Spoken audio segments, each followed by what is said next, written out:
আর এই প্রসঙ্গে কনফেডারেশনের সাধারণ সম্পাদক মলয় মুখোপাধ্যায় কি জানিয়েছেন শোনাবো।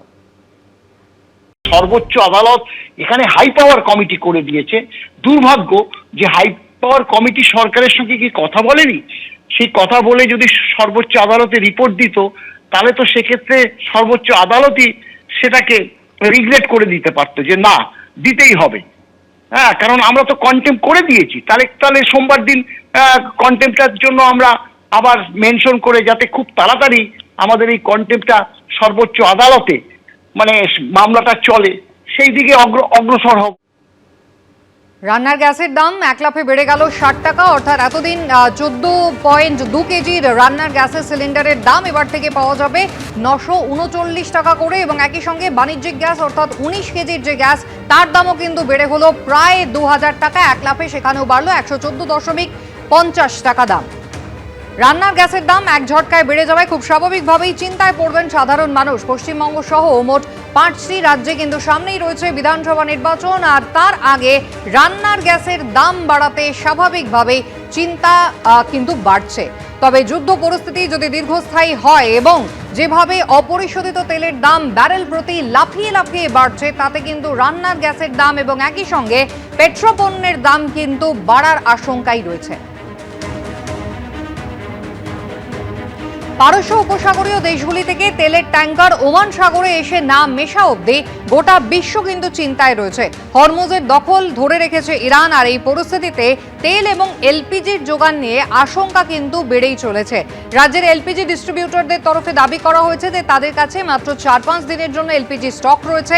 তাদের কাছে পেট্রোলিয়াম মন্ত্রকের নির্দেশিকাও এসেছে, যেখানে বলা হয়েছে 21 দিনের আগে নতুন করে কোনো সিলিন্ডার বুকিং নেওয়া যাবে না। এই নিয়ম কিন্তু অনেক পুরনো নিয়ম, যা অতি সম্প্রতি ব্যবহারের কোনো প্রয়োজন পড়েনি, কিন্তু এখন পশ্চিম এশিয়ার যুদ্ধের আঁচ যত বাড়ছে ততই কিন্তু পুরনো এই নিয়ম এবার ফের লাগু করা হচ্ছে। পেট্রোলিয়াম মন্ত্রক নির্দেশিকা দিয়েছে যে 21 দিনের আগে নতুন করে কোনো সিলিন্ডারের বুকিং নেওয়া যাবে না।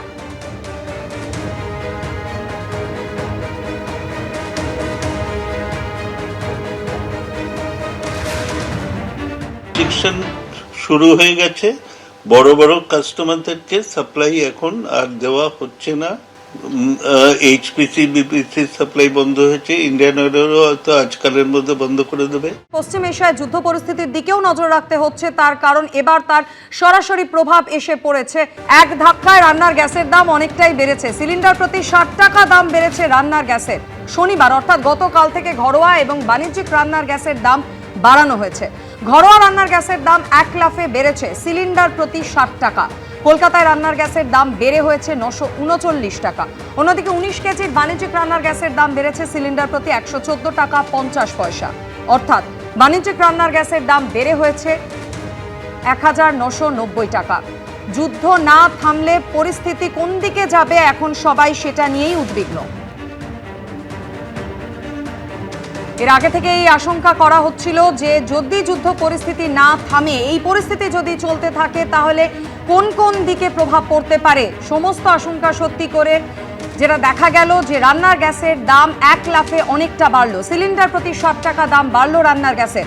পেট্রোলিয়াম মন্ত্রকের তরফ থেকে গতকালই নির্দেশিকা জারি করা হয়েছিল যে 21 দিনের মধ্যে নতুন করে গ্যাস বুকিং করা যাবে না। এদিকে রাজ্যের এলপিজি ডিস্ট্রিবিউটাররা তারা জানাচ্ছেন যে এখন আর মাত্র 4 থেকে 5 দিনের স্টক রয়েছে। গতকাল থেকে ঘরোয়া এবং বাণিজ্যিক রান্নার গ্যাসের দাম বাড়ানো হয়েছে। ঘরোয়া রান্নার গ্যাসের দাম এক লাফে বেড়েছে সিলিন্ডার প্রতি 60 টাকা। অর্থাৎ এক কথায় বড়সড় চাপ বাড়ল সাধারণ মানুষের। যুদ্ধ অবিলম্বে না থামলে আর কোন কোন ক্ষেত্রে চাপ বাড়বে তা নিয়েও আশঙ্কায় রয়েছেন সাধারণ মানুষ।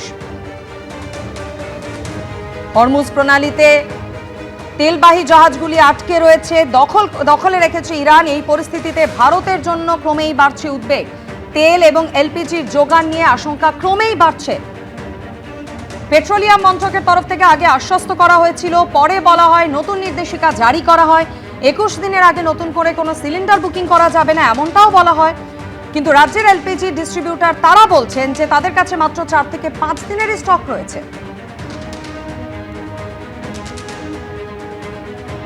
এবিপি আনন্দ এগিয়ে থাকে, এগিয়ে রাখে।